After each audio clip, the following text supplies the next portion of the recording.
Greetings, everyone. So, today we will be having a topic on physiology, which talks about something that is extremely important and essential in our body, and that is homeostasis. So, we will be discussing in detail about what it is, the different types of feedback systems, examples in our body, and also a little bit about intracellular homeostasis. So, what is exactly homeostasis? In a very simple manner, we can talk about it as the balance or the constancy of the internal environment of our body. Nothing should be too much or too little. It should be all in the right amount. So, that is what is homeostasis, and it is extremely important in our body. So, as I already mentioned, we will be talking about what the concept of homeostasis is. We will be talking about the positive feedback system, the negative feedback system, all the examples that we can gather that is relevant for this topic and in your portions, and also about the intracellular homeostasis, which is not so important, but we can still talk about it. So now when we come about the concept of homeostasis, we have to talk about who actually brought up the concept of homeostasis, which is Claude Bernard. He talks a lot about how it is not too much, not too little. Let's talk about a little about what he had observed. He had talked about the volume and the composition of the fluid are maintained constant, independent of the changes in the environment in which the animal lives. He had also designated the fluid ECF in the body as the internal environment to differentiate it from the external environment of the body.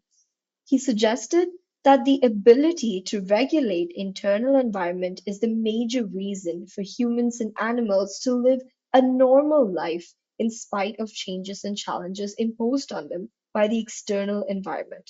He noted the difference between the intracellular and the extracellular fluid and had proposed that the extracellular fluid is the internal environment of the body. Now, a little bit about the intracellular fluid and the extracellular fluid.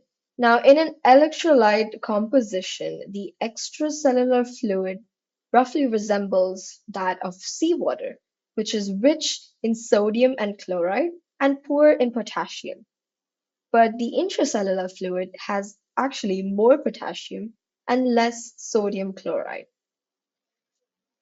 Now, in 1929 was actually when the term homeostasis was termed, and the term was brought about by an American physiologist, Walter Cannon. Now, let's move to the different types of feedback mechanisms that are present in our body. So, firstly, we have the negative feedback system, which is a little more complex, but it is the regular and the most common feedback system that is present in our body. It is a little more complex due to the fact that it's present more in our body than the positive feedback system.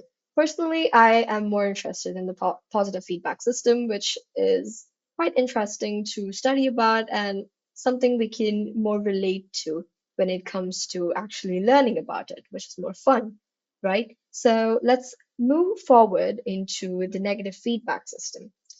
The negative feedback system, again, as I said, is the most common type. So let's say something in our body is a little more than what it usually is supposed to be. Then our body will be trying to inhibit the formation of the variable. Variable is what is being changed.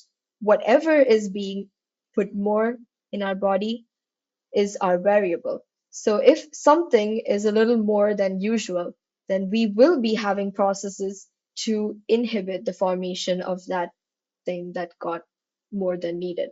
Now, if the change is below, as in we are having lesser than what we need of that variable, then we have to, as our body will be having to do processes to promote the formation of that variable to bring it back to the normal level. So now when it comes to negative feedback system, we require three different important parts. One of this is a sensor, and then we have a control center and effector. So I will be talking a little more detail on this. So before that, I would like to talk about the examples that are included in the negative feedback system. So one of the examples is a very simple one. So our temperature, our body temperature is maintained within a narrow range of 96 Fahrenheit to 98.4 Fahrenheit. Now, if this temperature is increased above the normal, it is called fever. And if it's below the normal, it is called hypothermia.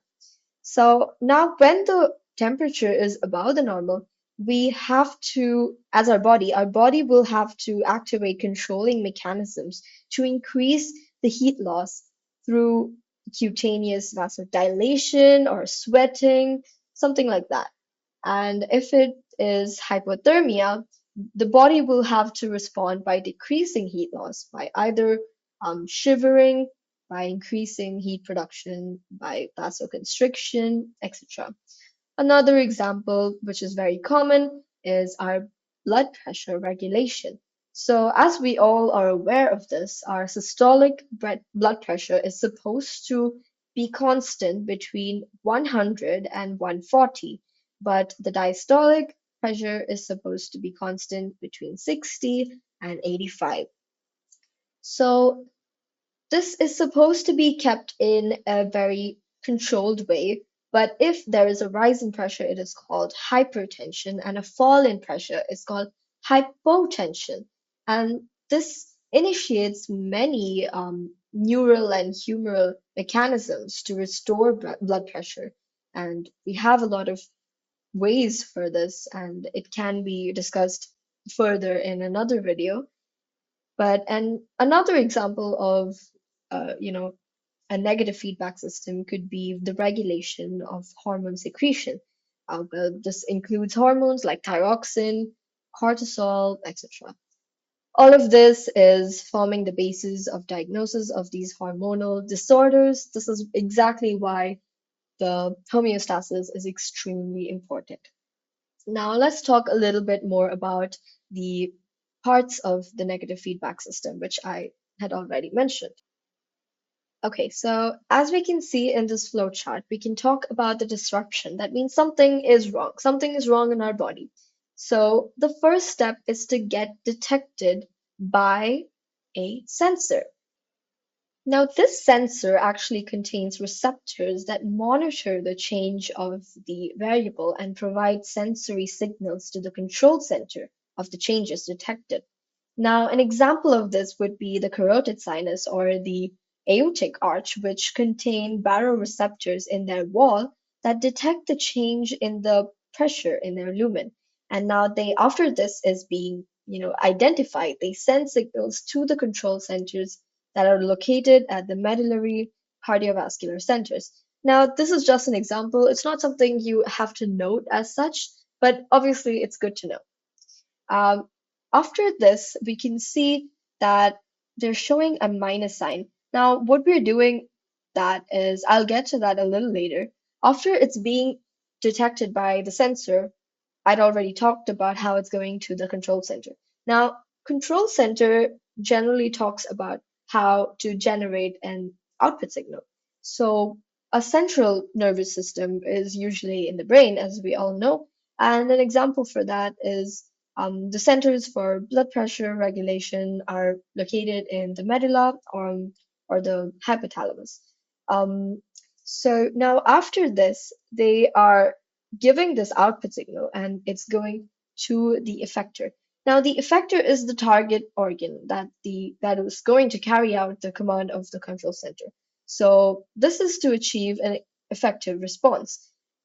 For example, the blood vessels and the heart are effector organs for blood pressure regulation, etc. Now, after this effector is giving immediate response, again, a negative feedback mechanism is generated and it's going to return back like feedbacks to the control center and the sensor. And after this is being done again and again, this is not a one-step process because feedback is given, and if anything more is needed, if any more processes are required, or multiple rounds of the same processes are definitely being required because our body does not work in a one-step process. It's many little processes. So that is how our body works. So this goes as a cycle until we have our body has returned to homeostasis. So until the balance is achieved, this process will keep going on like a circle, which is exactly what is being described in this flowchart. Now let's talk a little bit about how we can, bring this about in our real life, as in how we can bring it in our clinical correlation. So I'd like to talk about the priorities in homeostatic controls. So some homeostatic controls are given a more importance when compared to others. Now, let's say we have regulation of body temperature, which is given more importance than control of the water content. This is usually a response of our body in extreme weather or extreme climates. And this is, as I said, given more priority over the control of the water content in the body. And this is in natural conditions. This is not exactly what is counted in a clinical context, even though I mentioned it like that. It's more of what is happening in our natural state. Another example of this is the activation of withdrawal reflex as a response to stimulus that can prevent our body from getting, injuries. And this is given more priority when compared to other somatic or visceral reflexes. Now, let's move on to the next feedback mechanism, which is positive feedback. Positive feedback, as I said, is a little more interesting and a little more fun to talk about. So let's get right into it. Now, positive feedback is the exact opposite of what homeostasis actually talks about. So they are talking about an increase in variable, like something is being increased, and now the body wants it to increase more, which is basically disrupting the balance in our body, but it's quite needed. Now, let's talk about it a little bit more. So, we have an example. Through an example, we can understand this a little better. Uh, let's have a look at this flowchart.